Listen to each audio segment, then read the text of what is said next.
Well, dear students, today we are going to learn capacitors in series, capacitor in parallel, and lot of numericals. So far, whatever is permissible in this slot. So this is video lecture number 4 based upon capacitor. Dear students, we are going to study in this capacitor in series one by one, then parallel, then based upon these two concepts हम लोग numericals भी करेंगे. और एक good news है कि +1 के regular lectures upload होते जाएंगे, 10th के 9th के ऑन डिमांड 8th भी. तो जो बच्चे 11th एंड 10th और 9th 8th में हैं वो भी चैनल को सब्सक्राइब करके फ़ायदा उठा सकते हैं. एनीवे, तो we are coming to the first topic in the video 4, capacitor in series. Well, capacitors in series, आइए पहले capacitors in series का कॉन्सेप्ट समझते हैं. डियर स्टूडेंट्स, मैंने आपको एक चीज बड़ी क्लियर बताई हुई है कि water is analogous to what do you say, charge. Water is analogous to charge and potential is analogous to pressure and capacitor is analogous to water tank. तो बहुत सारे स्टूडेंट्स ये पूछते हैं, सर ये एनालॉगस मीन्स क्या है? आपने समोसा खाया है, उसका एनालॉगस पैटीज होता है, राइट, मिलता जुलता. तो कैपेसिटर को हम पानी की टैंक मानेंगे, बैटरी को हम सबमर्सिबल मानेंगे, पाइप्स को यानी कि वायर्स को हम पाइप्स मानेंगे और चार्ज को हम लोग वाटर मानेंगे. तो कैपेसिटर इन सीरीज सबसे पहले हम समझते हैं क्या होता है. ये हमारे पास एक कैपेसिटर है, ये एक दूसरा कैपेसिटर है और ये एक तीसरा कैपेसिटर है. इस कैपेसिटर की कैपेसिटी C1, इसकी C2 और इसकी C3. इन कैपेसिटर्स के अक्रॉस हम लोग एक बैटरी लगाते हैं और इस बैटरी का पोटेंशियल है V. V means pressure. तो इस कैपेसिटर के अक्रॉस V1 पोटेंशियल ड्रॉप होगा, इसके अक्रॉस V2 और इसके across V3. Hope this is crystal clear.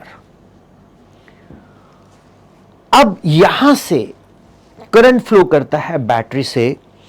क्योंकि करंट फ्लो करता है तो मीन चार्ज फ्लो करता है, तो हम बोलेंगे कि यहां से प्लस क्यू चार्ज चला, ये ए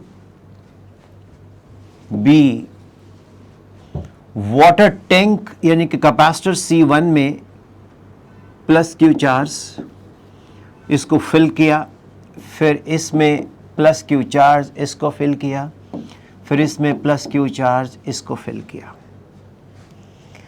तो इस तरह से इसमें चार्ज फ्लो करता ही जा रहा है और पोटेंशियल V1, V2, V3 इसका आ रहा है, राइट.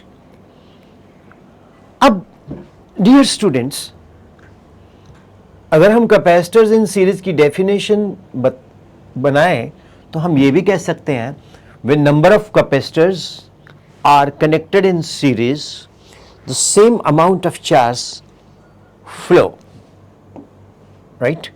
तो सेम अमाउंट ऑफ चार्ज जो है वो फ्लो करता है, लेकिन सभी कैपेसिटर्स के अक्रॉस जो पोटेंशियल है वो डिफरेंट होगा, यानी कि जो प्रेशर डिफरेंस है वो अलग अलग होगा।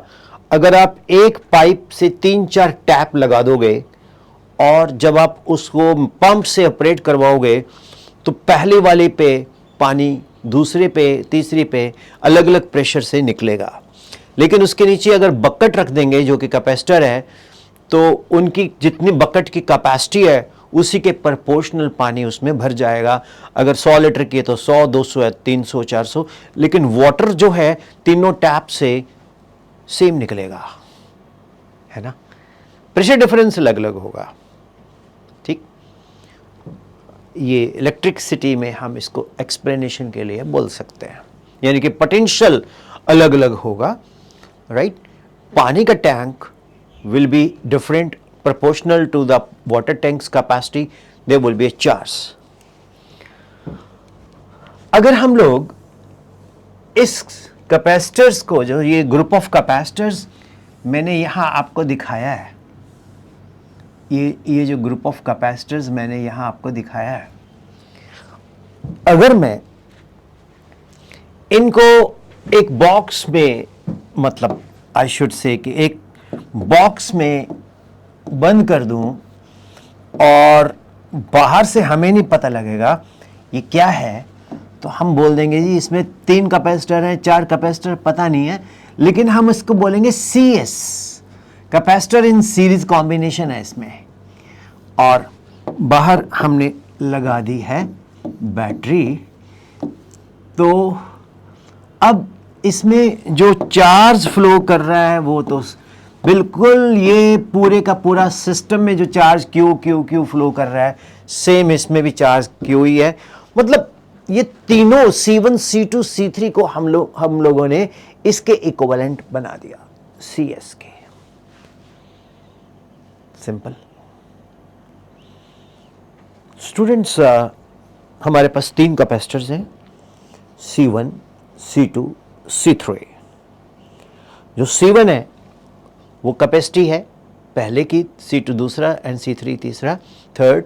इसके अक्रॉस हमने एक बैटरी लगाई है, बैटरी से प्लस Q चार्ज जा रहा है, तो प्लस Q चार्ज सभी में सेम फ्लो करेगा, लेकिन कैपेसिटी सबकी अलग अलग है, तो उसी के अनुरूप, उसी के according potential V1, V2, V3 हो जाएगा। अब आपको मालूम है, एक हमने रिजल्ट डिराइव किया था, Q is equal to CV। तो Q is equal to C1 V1।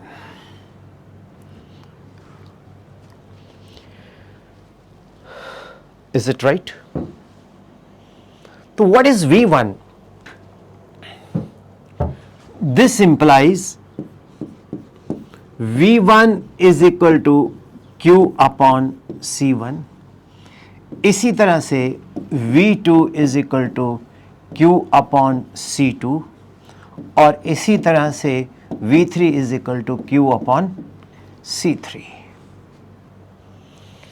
और ये Vs इसका पोटेंशियल है, कैपेसिटी Cs है, तो Vs is equal to Q upon Cs।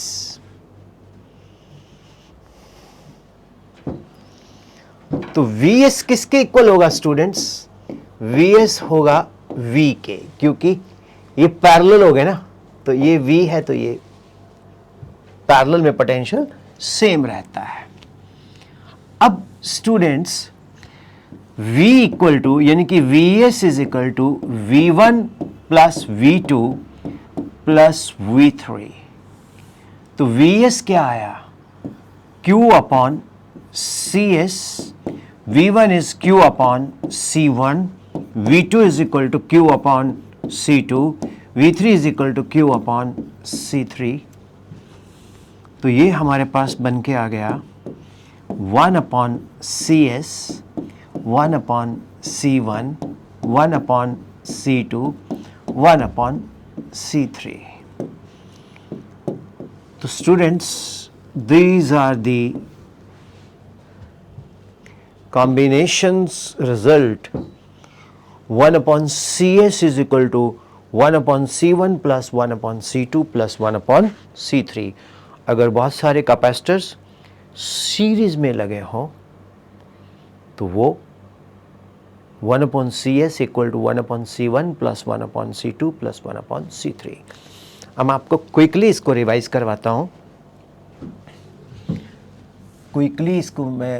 करवाता हूँ, एक ऑल टुगेदर एक वन फ्रेम में। मेरे पास 3 कैपेसिटर्स हैं C1, C2, C3। उनको हमने सीरीज में जोड़ा है और उनके अक्रॉस एक बैटरी V लगाई है। V पोटेंशियल है, तो V1 potential across C1, V2 across C2, V3 across C3। तो यहाँ से प्लस Q चार्ज फ्लो करता है। तो Q is equal to C1 V1, V2 then V1 is equal to Q upon C1। Similarly, V2 equal to Q upon C2, V3 equal to Q upon C3, Vs is equal to V1 plus V2 V3। Vs is the potential of the combination और Vs किसके equal है? V के, क्योंकि ये दोनों parallel में है। तो Vs equal to V1 plus V2 plus V3 Q upon Cs, Q upon C1, Q upon C2, Q upon C3। Vs V1 V2 V3 की वैल्यू डाली तो 1 upon Cs, 1 upon C1 plus 1 upon C2 plus 1 upon C3।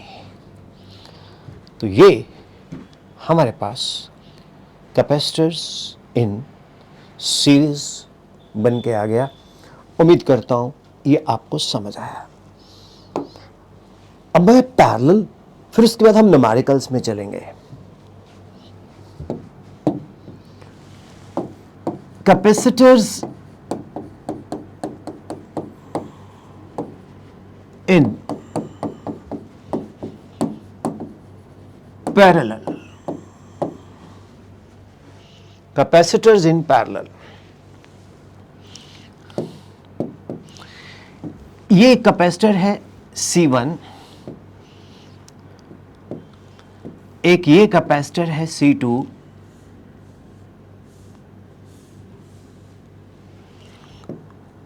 और ये एक capacitor है C3।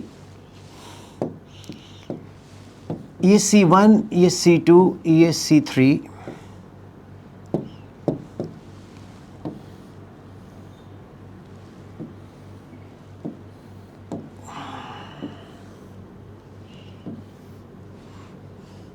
Right, और इसके across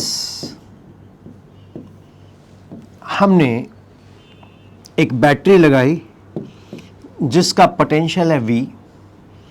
तो क्योंकि ये पैरेलल में है तो सभी के अक्रॉस पोटेंशियल क्या होगा? V।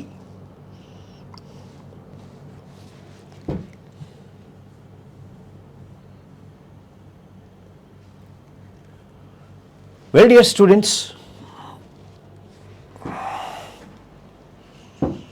कैपेसिटर्स पैरेलल में कब होते हैं? कैपेसिटर्स पैरेलल में तब होते हैं जब 3 कैपेसिटर्स, 4 कैपेसिटर्स, ये जितने चाहो उतने कैपेसिटर्स एक कॉमन टर्मिनल से जोड़े जाएं और सभी के क्रॉस पोटेंशियल सेम हो।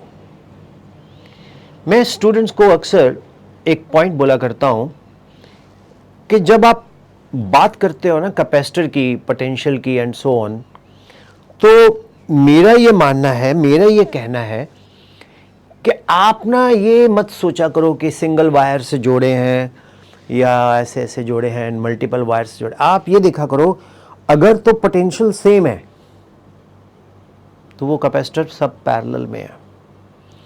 अगर पोटेंशियल सेम नहीं है तो वो सीरीज में है।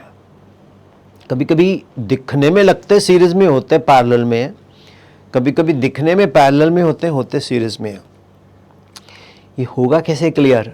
आपके दिमाग में आएगा कैसे? तो वो न्यूमेरिकल्स के थ्रू मैं आपको काफ़ी सारे न्यूमेरिकल्स सेलेक्ट करने जा रहा हूँ आज के लेक्चर में। देखते हैं, शायद लंबा हो जाए, तो hope it is clear. 3 capacitors C1, C2, C3, तीनों को हमने पैरेलल में लगाया, इसके अक्रॉस एक बैटरी लगाई V is the potential of the battery, तो सभी का पोटेंशियल क्या है, सेम है। अब यहां से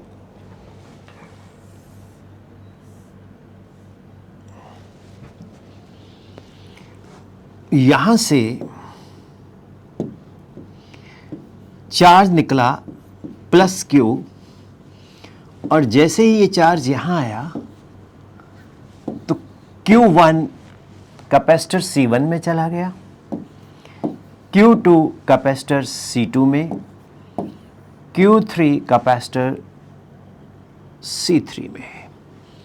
यानी कि Q जो चार्ज है वो Q1 plus Q2 plus Q3 में डिवाइड हो गया।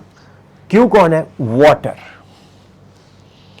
जो ये वाटर है, ये 3 पाइप्स हैं, तो A1, A2, A3, तो A1 में चला गया Q1, A2 में चला गया A2 में चला गया Q2, इसमें चला गया A3। अब A1 डैश से B के पास आया। या हम एक काम करते हैं, इसको A1 की जगह B1 कह देते हैं सिमेट्री बनाने के लिए। तो B1 से B आया Q1, B2 से B आया Q2, और B3 से Q3 आया टुवर्ड्स B। तो मीन्स सेम चार्ज फिर बन गया Q1, Q2, Q3। अब आप इसको ऐसे समझो कि यहां से वाटर Q निकला, तो पाइप A1, B1, B में Q1 फ्लो कर गया, कैपेसिटर C यानी कि वाटर टैंक C1 कैपेसिटी से, पोटेंशियल V वही रहा। पैरेलल में हमेशा पोटेंशियल डिफरेंस सेम रहता है, सीरीज में चेंज हो जाता है। तो फिर Q2 AA2 B2 B, then Q3 AA3 B3 B। तो यहाँ Q चार्ज एंटर किया और यहाँ Q चार्ज फ्लो आउट हो गया। इंटरेस्टिंग। अब मैं इसका इक्विवेलेंट फिर एक और सर्किट बनाता हूं। इसके इक्विवेलेंट एक सर्किट बनाता हूं, उसको मैं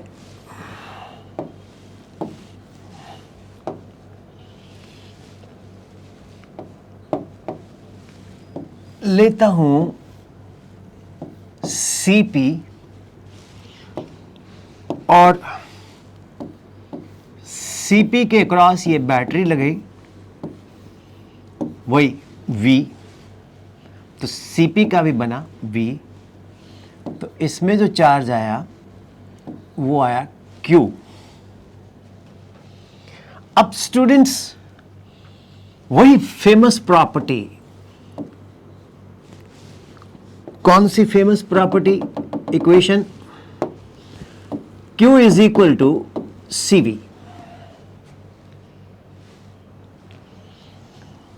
तो अब मुझे ये बताओ Q1 किसके इक्वल होगा, C1V, और Q2 किसके इक्वल होगा, C2V, और Q3 किसके इक्वल होगा,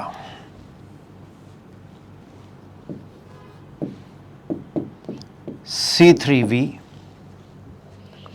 और Q किसके इक्वल होगा, CP इंटू V। अब Q किसके इक्वल है, Q1 plus Q2 plus Q3, है ना।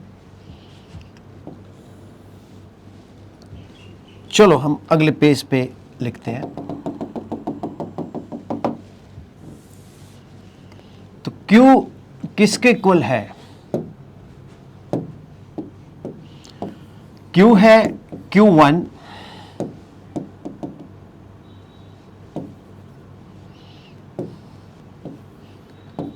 Q2, Q3, Q कौन है?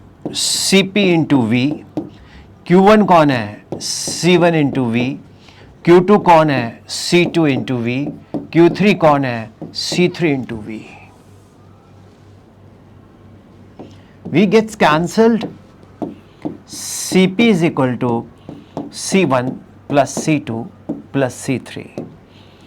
तो स्टूडेंट्स, ये हमारे पास रिजल्ट बन के आ गया कैपेसिटर इन पैरेलल. तो CP is equal to C1 plus C2 plus C3, that is capacitor in parallel. 1 upon CS equal to 1 upon C1 plus 1 upon C2 plus 1 upon C3. Capacitors are said to be in series. आपने 10th में पढ़ा होगा resistances को लेके. Resistors in series तो RS equal to R1 plus R2 plus R3, और parallel में होता है 1 upon R1 plus 1 upon R2 plus 1 upon R3. ये उल्टा है, मैं आपको नोट में लिख देता हूं. ये रजिस्टर का उल्टा है. नोट, रजिस्टर में आप लेते हैं RS equal to R1 plus R2 plus R3. याद होगा आपको रजिस्टर्स 10th में ऐसे लिए थे आपने, R1 plus R2 plus R3, ठीक. और ये सीरीज था. और पैरेलल में आपको याद होगा रेजिस्टेंस होता है 1 upon RP equal to 1 upon R1 plus 1 upon R2 plus 1 upon R3. तो ये एक, ये दो, ये तीन, ये R1, ये R2, ये R3. तो रेजिस्टर्स और कैपेसिटर्स के जो रिजल्ट हैं उल्टे हैं. क्लियर? अब स्टूडेंट्स, मैं आपको कुछ न्यूमेरिकल्स करवाता हूं. Right? Should we start? Well dear students, एक बड़ा फेमस न्यूमेरिकल है. हमारे पास 3 कैपेसिटर्स दिए हैं, हर एक का वैल्यू C ईच, और इनको कैसे कनेक्ट किया गया है वो आपके सामने है. ये वायर जा रही है, यहां भी एक वायर है. तो इनका इक्विवेलेंट कैपेसिटेंस निकालना है. अब देखो, इनिशियली जब स्टूडेंट्स इस तरह के क्वेश्चंस को स्टडी करते हैं, बिगनर्स, तो उनको समझ नहीं आता. यहीं से वो एक माइंड में फोबिया आना शुरू हो जाता है कि न्यूमेरिकल्स बहुत टफ होते हैं. न्यूमेरिकल्स पता क्यों टफ लगते हैं? जब हम बहुत कम समय में रील की तरह, इंस्टा या कोई भी रील जो आजकल आप देखते हो 15 सेकंड 30 सेकंड में समझने की कोशिश करते हैं, नहीं, फिजिक्स कभी नहीं आएगी. मैं आपको चुनौती देता हूँ. ये शॉर्टकट वगैरह होते हैं, अच्छे एंटरटेनिंग होते हैं, गुड होते हैं, मैं भी बताता हूँ, लेकिन उन शॉर्टकट पे जाने के लिए आपको बहुत मेहनत करनी पड़ती है, आपको डिटेल में समझना पड़ता है. मेरे सब्जेक्ट फिजिक्स में, बाकी का मुझे नहीं मालूम. हम लोग बहुत कोई कंट्रोवर्शियल बात ही नहीं करते, हम अपने सब्जेक्ट की बात करते हैं, बाकी का मुझे नहीं मालूम. पहले मैं इसको एनालाइज करता हूं. इस तरह के जो क्वेश्चंस होते हैं ना, उसमें आप लोग अपनी तरफ से एक बैटरी सोच सकते हो. अब देखो, ये है पोटेंशियल A, इसका पोटेंशियल है VA, तो इसका भी होगा VA. ये सेम वायर से जुड़ रहा है, तो ये भी क्या हो गया? VA.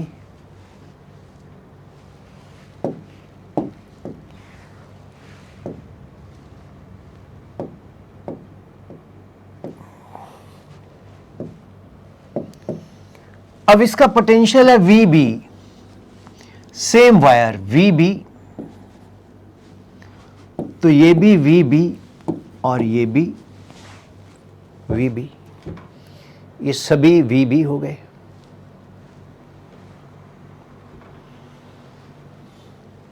Is it clear? अब आप थोड़ा सा ब्रेन को यूज करो। मैंने आपको एक प्रॉपर्टी बताई थी, वो प्रॉपर्टी क्या कहती है? वो प्रॉपर्टी कहती है कि अगर पोटेंशियल सेम हो हर टर्मिनल के अक्रॉस, तो वो जितने भी एलिमेंट हैं, सर्किट एलिमेंट्स हैं, वो पैरेलल में हो जाएंगे। किस में हो जाएंगे? पैरेलल में। वीडियो 1, 2, 3 आप सब देख सकते हो, उसमें मैंने आपको रिकॉर्ड करके दिया है। तो अब मैं इसका इक्विवेलेंट अगर सर्किट बनाऊं, तो ये जो फर्स्ट कैपेसिटर है, यहां मैं VA डाल देता हूं और इधर VB डाल देता हूं, तो ये जो कैपेसिटर 1 है, ये 2 है, ये 3 है, कैपेसिटर 1 के अक्रॉस, बहुत ध्यान से समझो, कनेक्ट कैपेसिटर 1 के क्रॉस, इधर पोटेंशियल VA, इधर potential VB,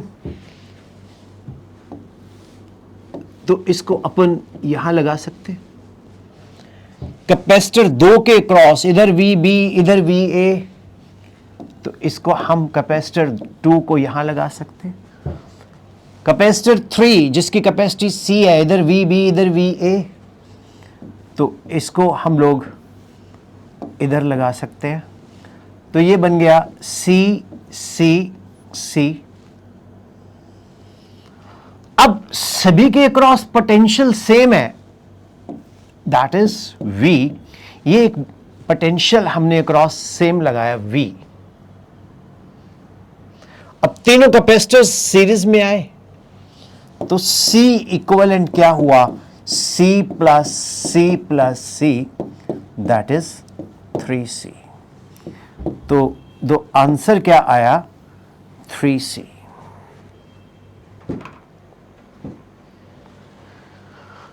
hope it is clear. एक ही प्रॉपर्टी लगाई मैंने, क्या? Potential across each capacitor is same, तो when potential across each current element या potential along each circuit element, if it is same, then it is said to be in parallel। तो अभी अभी हमने कैपेसिटर्स इन पैरेलल स्टडी किए। जब capacitors in parallel study किए तो आपने क्या देखा कि Cp equal to C1 plus C2 plus C3, तो यहाँ हर कैपेसिटर का कैपेसिटी सेम है, C, तो Cp equal to C equivalent equal to C plus C, that is 3C। Students, क्या ये न्यूमेरिकल आपको टफ लगा? ऐसे ही एक फोबिया बना देते हैं कि ये न्यूमेरिकल बड़ा टफ है। बिल्कुल भी नहीं है। आप इसको बार बार देखेंगे तो आपको क्लियर हो जाएगा। नहीं हुआ तो कमेंट में डालें, मैं आपको फिर से एक्सप्लेन करूंगा, अगर आपका कमेंट जेन्युइन है तो। ओके पता लग जाता है वो चलो ठीक है। हमारा जो चैनल है वो मेहनत करने वालों बच्चों के साथ जुड़ता है। मैंने आपको बोला है कि इसमें 10th, 9th, 11th, 8th भी आ जाएगा। तो जो बच्चे आपको जानते हैं, जो घर में बैठ के विदाउट एनी फीस यूट्यूब के थ्रू पढ़ना चाहते हैं, बहुत कुछ सीख सकते हैं यूट्यूब से। ये आपका द्रोणाचार्य सर का काम कर रहा है ये, जहां आपको अंगूठा नहीं देना, सिर्फ आपने सेल्फ डिसिप्लिन से स्टडी करना है। वेल, ये न्यूमेरिकल्स मैं रिपीट करूंगा, उसके बेटर है कि आप रिवाइंड करके दोबारा देखो तो आपको क्लियर हो जाएगा। एंड डियर स्टूडेंट्स, मैं पॉज कर देता हूं थोड़ी देर के लिए, आप इसको नोट कर लो। Pause and note. Well dear students, अब हम एक प्रॉब्लम 2 पे चलते हैं। हमारे पास एक सर्किट दिया है। इस सर्किट में कैपेसिटर्स शो किए गए हैं।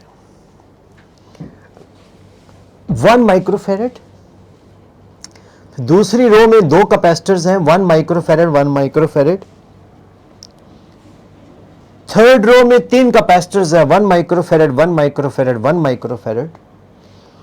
फोर्थ रो जो कि यहां नहीं दिखाई, ये सो ऑन दिखाया है। फोर्थ रो में 4 माइक्रोफैरड, फिफ्थ रो में 5 माइक्रोफैरड। मींस जैसे जैसे आप रो इंक्रीज करते जाएंगे उतने ही नंबर ऑफ कैपेसिटर्स आप ऐड करते जाएंगे। पहले में कितना है? 1 माइक्रोफैरड। सो स्टूडेंट्स, इसको मैं बड़ी सिंपल तरीके से समझाता हूं।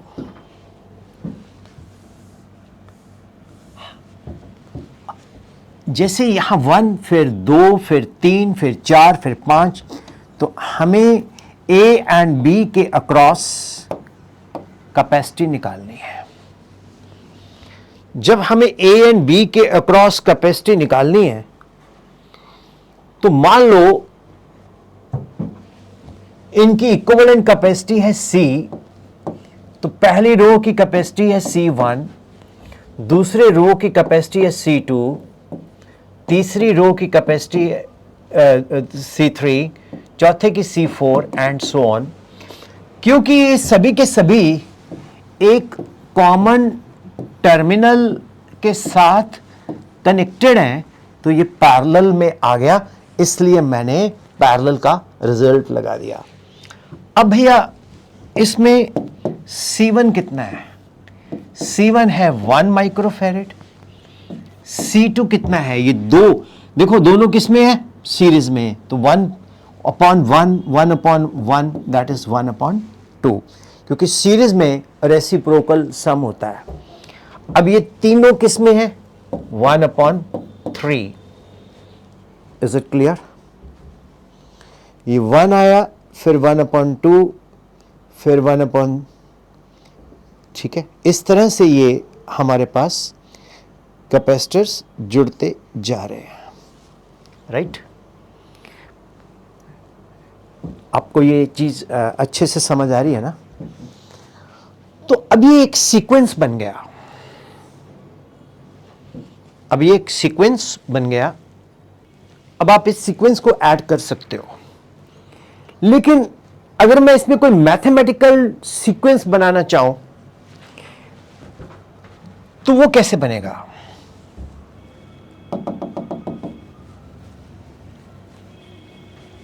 मैं क्या कहता हूं, पहले में 1 लगा है, दूसरी रो में 2, थर्ड रो में 3 की जगह पहले में 1 फिर 2, देन थर्ड रो में हम बोलते हैं, थर्ड रो में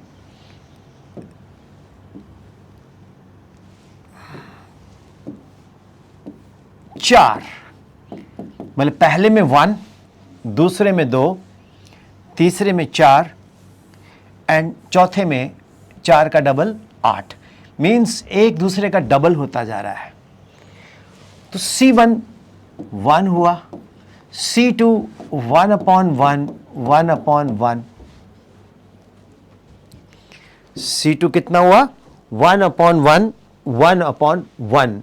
देख रहे हैं ना आप? तो ये हमारे पास आ गया C2। अब C3 कितना होगा स्टूडेंट्स? C3 होगा 1/1 1/1 1/1,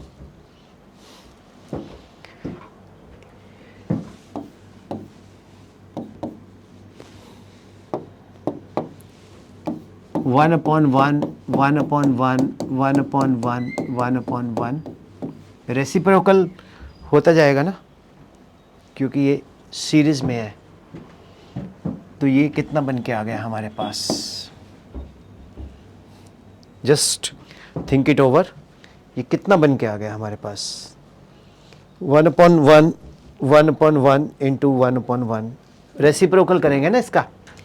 ये दिस इज, मैं इसको ऐसे लिखता हूँ, एक मिनट ठहरो।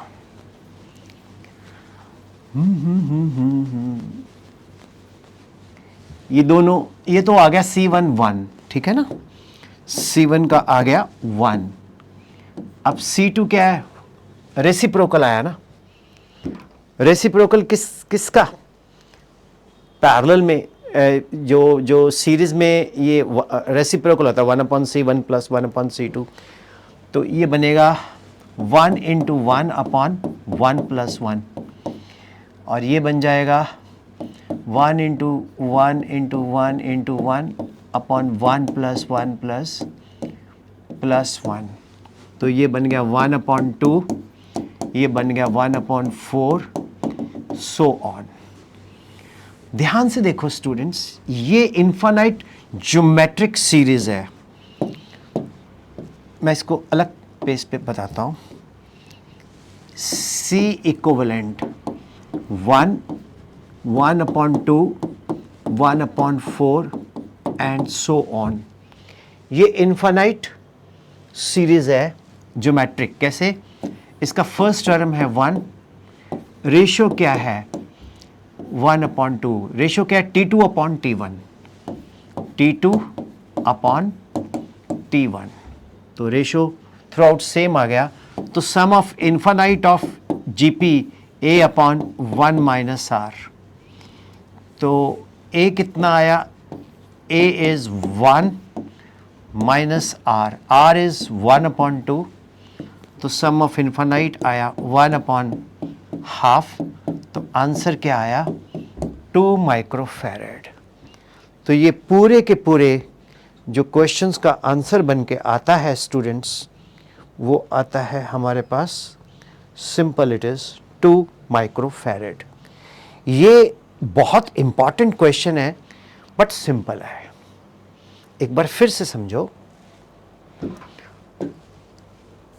हमारे पास इसमें मैंने चेंज किया, पहली रो में 1 माइक्रोफैरेड, दूसरी रो में 2 capacitors 1 microfarad each, third row में 2 का डबल 4 माइक्रोफैरेड। तो बताइए इक्विवेलेंट कैपेसिटेंस क्या होगा अगर थर्ड के बाद फोर्थ रो में 8, फिर 16, फिर 24, ऐसे 32, फिर 64, ऐसे डबल होता जाएगा। तो सिंस ये सेम कॉमन टर्मिनल से जुड़े हुए हैं, तो ये पैरेलल में आ गया C1 plus C2 plus C3 so on. तो इसकी कैपेसिटी फर्स्ट की 1, क्योंकि 1 ही है सिंगल, तो ये दो पैरेलल में, तो 1/1, 1/1 into 1 into 1, 1 plus 1, that is half, that is 1/4। तो ये जो हमारे पास सीक्वेंस बन के आया, ये ज्योमेट्रिक प्रोग्रेशन ऑफ इन्फानाइट, तो ये बन के आया हमारे पास equivalent 1 plus half plus 4, 1/4 so on. First term 1, ratio common ratio 1/2, तो T2/T1, A/1 minus R, तो this is R is half, so this is going to be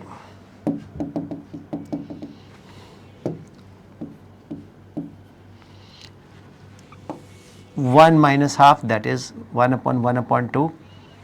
मालूम है ना आपको ये operations A B/C, that is AC/B, तो ये 2 ऊपर चला जाएगा, तो 2 microfarad is the right answer here. Note it down please. Students, मैंने एक क्वेश्चन स्केच किया है आपके लिए। Find the equivalent capacitance CPQ। ये जो सर्किट डायग्राम मैंने यहां बनाई है, we have to find the equivalent capacitance। आपको मैंने एक टेक्निक बताई थी कि अगर हम लोग सेम वायर से नंबर ऑफ कैपेसिटर्स को कनेक्ट करते हैं, सेम वायर से नंबर ऑफ कैपेसिटर्स को कनेक्ट करते हैं, तो मालूम है they are said to be in series. या उनमें चार्ज या करंट सेम फ्लो कर रहा हो, they are said to be in series. बहुत ध्यान से ऑब्जर्व करो, अगर पी क्यू के अक्रॉस हम लोग अपनी तरफ से, अपनी पॉकेट से एक बैटरी लगा दें, तो इसमें जो करंट फ्लो करेगा, यानी कि चार्ज जो फ्लो करेगा, वो सेम करेगा ना। अगर यहां से क्यू चार्ज चला तो यहां भी क्यू आया, यहां भी क्यू आया, यहां भी क्यू आया, यहां भी क्यू आया, क्यू। अमेजिंग। तो दे आर इन सीरीज। ये सारे के सारे किस में हैं? सीरीज में हैं। They are all set to be in series. बहुत ध्यान से इसको ऑब्जर्व करो आप, तो they are all connected in series. तो सीरीज में क्या वैल्यू आएगी?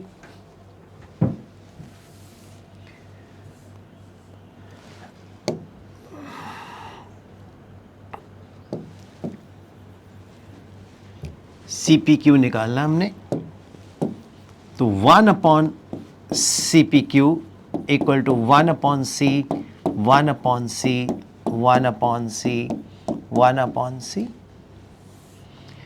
तो 1 upon CPQ is equal to 4 by C। तो CPQ equal to C by 4।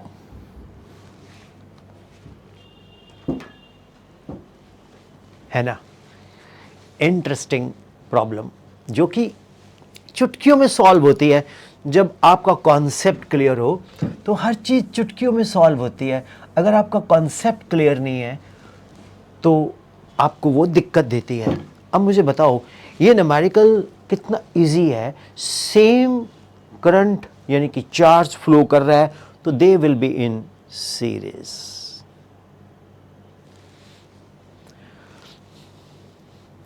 Note कर लीजिए, मैं आपको इसको टाइम दे देता हूँ। आप ये सारे के सारे मैं बड़ा कर देता हूँ इसको, ये लीजिए, एंड आप इसको अच्छे से, बहुत अच्छे से नोट करो, रिवाइज करो। Well dear students, I am going to discuss one question. Two capacitors have capacitance of 5 microfarad when connected in parallel, and 1.2 microfarad when connected in series. Calculate their capacitances respectively. Respectively लिखना बड़ा ज़रूरी है। मुझे एक बच्चा पूछता, sir इनकी ये मैनर्स के लिए लिखते हैं? नहीं नहीं नहीं, मीन्स इंडिविजुअल। मान लीजिए हमारे पास जैसे 2 कैपेसिटर्स हैं, हमारे पास 2 कैपेसिटर्स हैं, एंड सॉल्यूशन मैं इसका समझाता हूँ। Let C1 and C2 be the capacitors, correct? तो पहले ये जो C1 एंड C2 जो कैपेसिटर्स हैं, they are connected in parallel. Parallel में जाहिर है कि वैल्यू ज़्यादा आएगी। तो C1 प्लस C2 ये हमें दिया है 5 माइक्रोफैरेड। अब उनको किस में कनेक्ट किया है? उसको, उन दोनों को हमने कनेक्ट किया है पहले पैरेलल में, फिर सीरीज में। तो सीरीज में उनका वैल्यू क्या होगा? C1 C2। अब आप डायरेक्ट लगा सकते हैं, C1 C2 upon C1 plus C2, that is 1.2 microfarad. यही है वैल्यू, हाँ 1.2 माइक्रोफैरेड। अब ये 1, ये लगाया 2 फ्रॉम फर्स्ट एंड सेकेंड। अब आप यहां से निकाल सकते हैं from first and second. C1 plus C2 का वैल्यू यहाँ लगा दीजिए, C1 C2 अपॉन 5 1.2, तो C1 C2 1.2 इंटू 5 1.2 इंटू 5, तो C1 C2 आ गया 6। अब आपके पास रिजल्ट क्या आया, C1 plus C2 5, C1 C2 आ गया 6। अब आपको एक तरीका बताते हैं, अब ये कैलकुलेशन एलिमिनेशंस की चलेगी। अब ये 9th और 8th स्टैंडर्ड का, मिडिल क्लास स्टैंडर्ड का मैथ्स आ गया। हमारे पास C1 plus C2 and C1 C2 equal to 6 है, कैसे करेंगे? अब इसके दो तरीके हैं, या तो C1 माइनस C2 स्क्वायर ले आप, C1 माइनस C2 स्क्वायर ले। अब ये डियर स्टूडेंट्स एक बहुत सिंपल लोअर क्लास का क्वेश्चन बन गया। मैं क्या करता हूं, C1 माइनस C2 को ऐसे लिखता हूं, C1 plus C2 whole square minus 4 C1 C2। अब देखोगे ना, ये बन जाएगा C1 minus C2 whole square, यही आ गया। तो C1 प्लस C2 कितना है हमारे पास, 5, ये 5 square minus 4 into 6, that is 25 minus 24। तो C1 माइनस C2 का वैल्यू आया 1, और C1 प्लस C2 का वैल्यू हमें दिया हुआ है 5। तो अब ऐड कर दें तो 2C1 is equal to 6, C1 is equal to 3 microfarad. अब C1 अगर 3 माइक्रोफैरेड है तो C1 minus C2 is equal to 1, तो C1 3 minus C2 equal to 1, तो C2 आ गया 3 माइनस 1, वैसे ही आ जाएगा ये 2 माइक्रोफैरेड। तो हमारे पास ये दो रिजल्ट बन के आ गए, 3 microfarad, C1 equal to 3 microfarad and C2 equal to 2 microfarad. मैंने आपको गुल भी दिया, दस्ता भी दिया। लोग अक्सर क्या करते हैं, गुल तो देते हैं लेकिन दस्ता नीचे से गुल कर देते हैं। तो यहाँ हमने पूरा का पूरा इस क्वेश्चंस को पूरा सॉल्व करके दिया आप लोगों को, कि ये क्वेश्चंस का पूरा कॉन्सेप्ट जो है वो आपके सामने है। पूरे का पूरा क्वेश्चंस का कॉन्सेप्ट मैंने आपको सॉल्व करके दे दिया। तो उम्मीद करता हूँ ये क्वेश्चंस, ये प्रॉब्लम भी आपको अच्छे से समझ आ गया होगा कि जो दो कैपेसिटर्स हैं उनका वैल्यू कैसे निकालना है। पहले वो हमें दिए हुए हैं पैरेलल में, फिर दिए हुए हैं सीरीज में। स्टूडेंट्स, मैं और भी न्यूमेरिकल डालूँगा एक और वीडियो में। तो उम्मीद करता हूँ, पहले मैंने कुछ बेसिक्स न्यूमेरिकल पकड़े हैं जो आपको एक्सप्लेन करने की मैंने कोशिश की है, और ये बेसिक्स न्यूमेरिकल जो है ये based upon combination of capacitors हैं। तो हमारा जो नेक्स्ट वीडियो होगा वो भी न्यूमेरिकल्स पे होगा, कॉम्बिनेशन ऑफ कैपेसिटर्स पे होगा, फिर एनर्जी स्टोर करवा के फिर उस पे होगा, फिर डाइलेक्ट्रिक पे होगा। तो ये काफ़ी लेक्चर्स न्यूमेरिकल्स के चलेंगे। हमारे चैनल में न्यूमेरिकल बहुत सॉल्व किए जाएंगे और एक्सक्लूसिवली सॉल्व किए जाएंगे। तो मैं उम्मीद करता हूँ कि ये आपको सब अच्छा से समझ आ गया होगा। और ये जो चैनल है ये 12th, 11th, 10th, 9th, 8th के मटेरियल्स को अपलोड करता रहेगा रेगुलरली। और अगर आपको अच्छा लगा तो आप इसको शेयर भी कर सकते हैं। और लैंग्वेज मैं सिंपल रख रहा हूँ, और कैलकुलेशंस मैं कोशिश करूँगा कि सारे के सारे स्टेप्स करूँ। और जो बच्चे बहुत रिमोट एरिया में हैं, जो अच्छे मीन्स डिस्टेंट एरिया में इंडिया में पढ़ रहे हैं, तो उनका मेरा मेन फोकस रहता है कि उनको अच्छे से समझ आए। अगर आपको कोई डाउट हो तो आप कमेंट में डाल सकते हो। और हाँ, इस चैनल में आपको शॉर्टकट बताए जाएंगे, वो शॉर्ट्स में डाल देंगे, ठीक है। आप शॉर्ट्स में प्लेलिस्ट में चले जाना, मैं हर चैप्टर के शॉर्ट्स का अलग अलग से प्लेलिस्ट बना दूंगा, उसमें आप चले जाना। थैंक यू ऑल, एंड ये चैनल आपका है। I love you all, God bless you, thank you.